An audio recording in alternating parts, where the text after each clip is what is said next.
नमस्कार दोस्तों, आप देख रहे हैं VK tool channel Vishnu ji के साथ। दोस्तों कैसे हैं आप सब? उम्मीद करता हूं अच्छे होंगे। दोस्तों आज के वीडियो में हम बात करने वाले हैं जिस बिजनेस के बारे में, दोस्तों उसको करवा चौथ पे बिजनेस कहा जाता है। जी हाँ मेरे दोस्तों, करवा चौथ पे आप कौन सा बिजनेस शुरू कर सकते हैं। तो दोस्तों हम 3 प्रमुख बिजनेस के बारे में बताएंगे जिसका डिमांड करवा चौथ के दिनों में ज्यादा रहता है।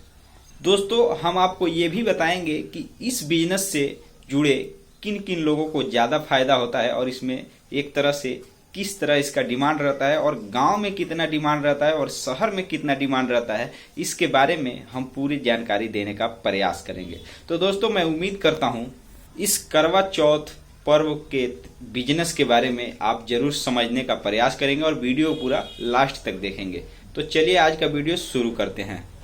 दोस्तों करवा चौथ पर्व पे जो सबसे पहला बिजनेस है जिसके बारे में मैं बताने वाला हूँ, उस बिजनेस को कहा जाता है डिजाइनर ज्वेलरी का बिजनेस। दोस्तों अगर आप एक डिजाइनर ज्वेलरी का बिजनेस करते हैं तो आप उसमें अंदाजा लगा सकते हैं कि आप कितना कमाई कर सकते हैं। मैंने सिर्फ बिजनेस के बारे में बात करना है तो सिर्फ उसी के बारे में बात करूंगा।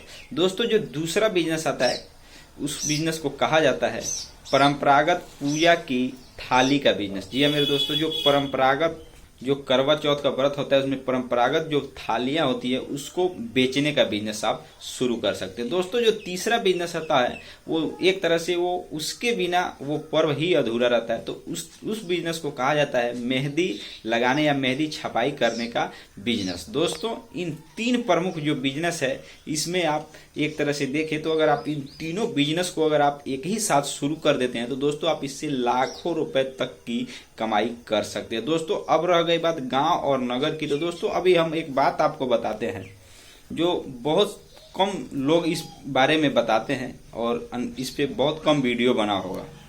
करवा चौथ व्रत का जो प्रचलन था पहले, वो हमारे जो गांव है, जो ग्रामीण इलाका था, वहाँ बहुत कम था या समझ लीजिए कि ना के बराबर ही था।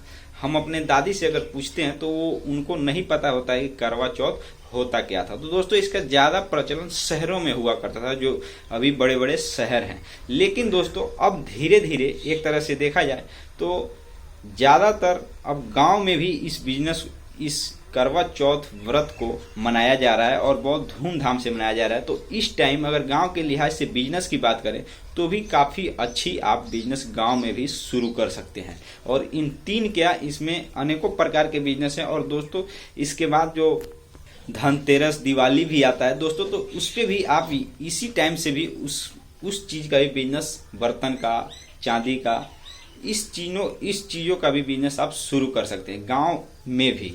लेकिन दोस्तों इसका जो पहले जो मैं बात बता रहा हूँ, मतलब अगर पिछले पीढ़ी के लोगों से अगर आप गांव में रहते हैं अगर पूछे तो उनको ये पता नहीं हुआ करता था कि करवा चौथ का व्रत क्या होता है। लेकिन अभी के टाइम में एक तरह से देखा जाए तो सभी लोगों और महिलाओं की जानकारी है और लोग करवा चौथ का व्रत भी रहते हैं। तो अभी इसका गांव में भी अच्छा खासा बिजनेस आप कर सकते हैं। और शहरों की तो बात आप जानते ही हैं, शहरों में तो आप इससे लाखों के करोड़ों रुपए की भी लोग कमाई करते हैं और कर भी आप सकते हैं अगर उतना पूंजी लगाते हैं तो उम्मीद करता हूं कि आप अच्छी तरह से समझ गए होंगे इस बिजनेस के बारे में। और दोस्तों ये 3 प्रमुख बिजनेस मैंने आपको बताया, ये 3 ही बिजनेस नहीं है, इसमें अनेकों प्रकार के बिजनेस आते हैं।